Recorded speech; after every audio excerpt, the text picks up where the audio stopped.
Hi guys, exeter-rider, hope you're doing well. This week is a bit of a story vlog about the VAT man, or the VAT man, or the tax man, whatever you want to call them. So VAT is what we pay in the UK. When you hit a certain threshold, you have to become VAT registered, value added tax.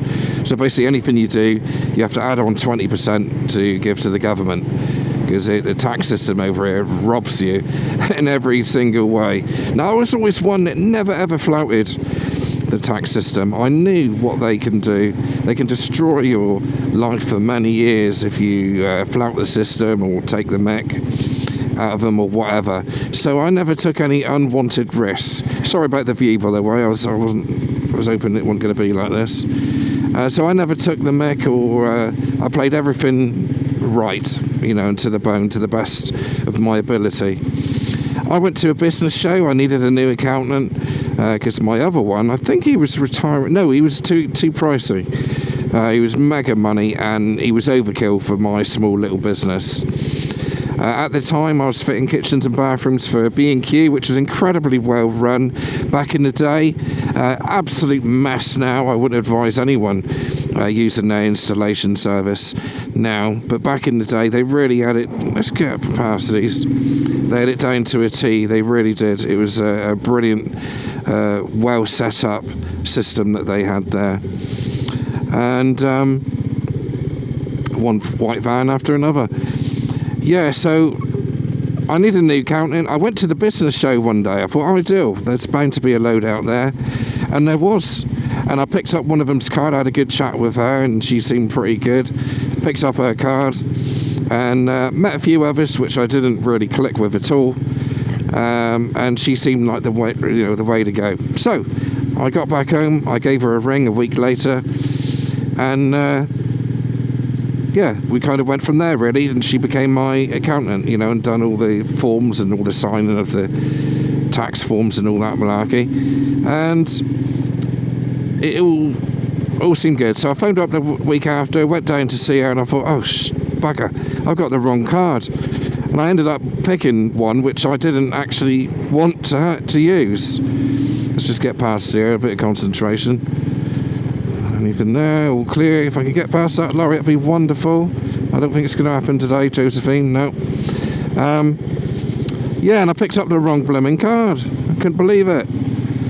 So I ended up with a lady which I didn't want, but I thought, well, she's got all the you know, accreditations and all that, you know, all the stuff that you need to, you know, a lot of letters after a name. It could have been ABC, I would have still gone for it. But anyway, so signed her up, and I was with her for about a year, and I thought, I think you know, this is before I was VAT registered, okay, but I was just on the line. And I kept phoning her up saying, I think that I need to go VAT registered, because I think I'm going to go over I think the threshold was like 55 grand back then, and that was turnover. And she said, oh yeah, I've got it, don't worry, I'll look into that. Never did. And this happened about 5 or 6 times where she said, oh yeah, I'll look into it, don't worry, I'll look at it. And there's a few other things. She had an attitude, a real attitude problem. Not a very nice lady to deal with. Her son, who had his own business, doing something with cars, I think it was, and that's where she worked out of, his little unit where he done cars, whatever he done with them, was working out of there. It's basically a mechanic, but he never seemed to do much, which wasn't a good sign either. And so yeah, one day I thought, you know what, I'm going to act off of this, and I started having a pop at her on the phone, having a go down the phone, and in the end I actually, what happened? Oh yeah, I turned up one day. I thought, bollocks of this, I'm going to go down and see her, and sort it out and get my stuff back, pay her up, and then get rid of her. Because what I didn't want to do is to go over that 55 grand, because I didn't know what they would do after. So anyway, I went down there, and it was all closed up. Couldn't get in. The business had obviously, or her son's business had obviously collapsed. No, obviously collapsed, and there was just no way that that's a wide load as well. tempted to. I think that's the best way over that one. Get ahead and in front in a minute, hopefully.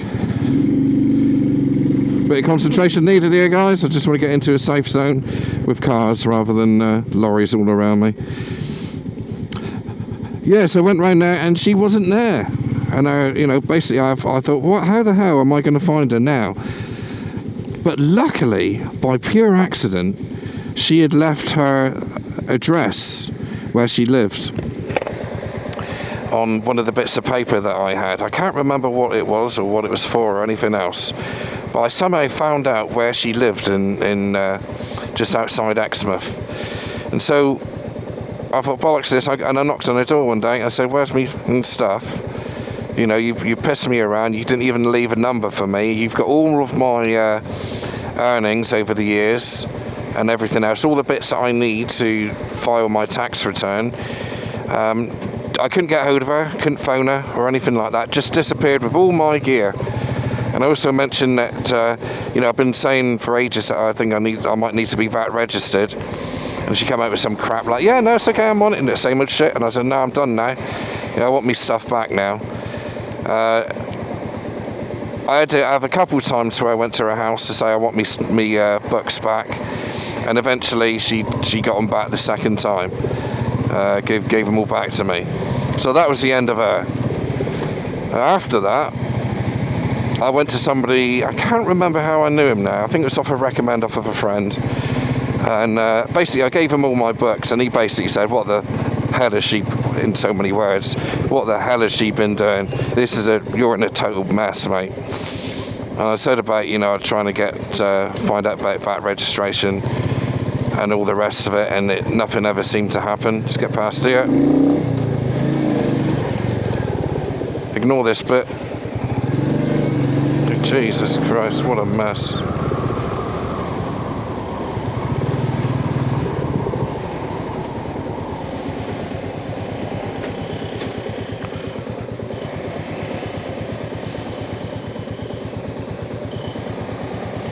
Oh, we're going down here, are we?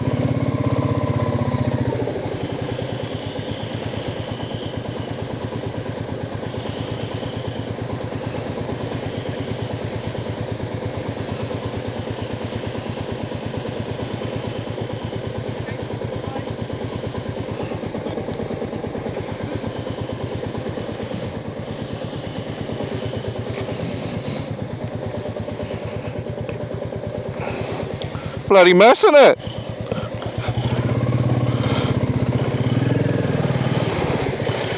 Right, here we go. Anyway, right, so yeah, got me books back. Went to this new bloke. He was screwed on. He was right on it. You know, somebody who I wish I had in the beginning, but very expensive. But he dug me out the shit, big time. But the bad news is that he gave me the news that because I needed to be VAT registered, like I've been asking her for a long, long time, I now had to be VAT registered, but I think I went about 10 or 20 grand over the limit. I'd done 70, 75, whatever it was. Sounds like loads of money, that in profit. But I did do quite well back then, but not that well. And yeah, so basically I went over and he said, you know, sorry mate, I've got some bad news for you. And I said, oh, look, you know, here we go, like, going to get fined 100 or 200 quid. And he said, because you haven't been paying VAT and you've become registered because you got no choice, you now owe the Inland Revenue, which is our IRS, is it, in the US? Just for people like Jerry, Flat Cap Cafe Racer, etc.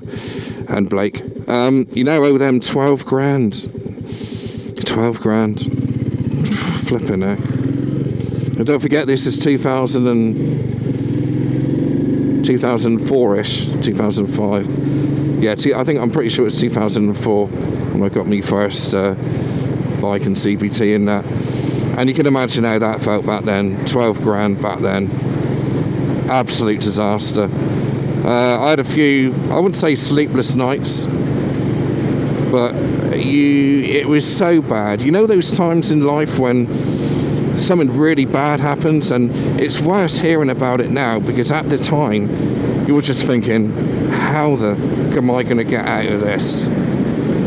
How am I going to get out of this? How am I going to raise 12 grand? At the time I was in a rented property with my girlfriend, now wife. You know, that went down well as well. You know, just like, how the hell are we going to get out of this? Yeah, it's an awful sort of week or 2 weeks of, you know, they start getting thoughts, don't you? You think, oh God, you know, how am I going to get out of it, and whatever else, you know, just horrible thoughts really. You know, I wish I wasn't here sort of thoughts and stuff, which I would never, you know, ever go down that road, but it just goes in your head. You think, oh, I wouldn't have to worry about it then. Perfectly normal human stuff, but I'd never do that. But it's just how it makes you feel at the time, isn't it? You have a quick thought, you think, no, what am I on about? Got to sort it out. And I went into overdrive, like you do. And I thought, I've got to raise this 12 grand somehow. I don't know what I had in the bank, but it was nowhere near that. Probably 4 or 5 or something. So there it was. I was in the shit.com, and I just had to get out. And I don't know, I didn't know how to do it. And by pure chance and pure luck, because I had been subcontracting to B&Q at the time, doing their kitchens and bathrooms, I was very lucky. I went round the accountants one day, or he phoned me up, I think he phoned me up, and he said, oh, how much subcontracting have you done? I said, oh, quite a lot, to be honest, this year. And he said, right, you might be alright then. I thought, oh my God, wow, how's he pulled this off? And what he said I could do was invoice B&Q £12,000 worth of VAT. I told my installation manager about it, and he said, oh, I don't know about that, mate, I don't think we can do that. And I phoned up the main office where I used to get paid in Glasgow at the time, and mentioned it to them. He said, yeah, it's fine, don't worry about it. I was like, really?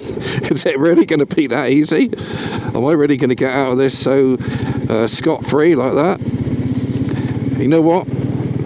I sent off the invoice for 12 grand's worth of VAT, and within a week they paid it. Oh, all that, you know. I was so lucky. So the point of this, really, my point is that, you know, don't mess with the tax man. I didn't mess with the tax man, and yet I still got caught out. I pay all my taxes, you know, I'm highly on the radar anyway, because obviously I've had the business and now shut it down. Yeah, just pay what you're meant to, because they don't mess around, you know, they don't sort of work it out or whatever. They just say, well, it looks like it's going to be about this much, and they always cover their ass, so don't let it come to that stage. Always pay your tax bill. So hopefully that's a little story for you whilst I'm on a ride. Come on, mate, what are you doing? Whilst we're on a little ride here, so I'll leave you to it. Next week, back to normal. Could be anything, could be a review, who knows. But either way, thanks very much for watching this, and I'll see you next time. Cheers. Pay your taxes.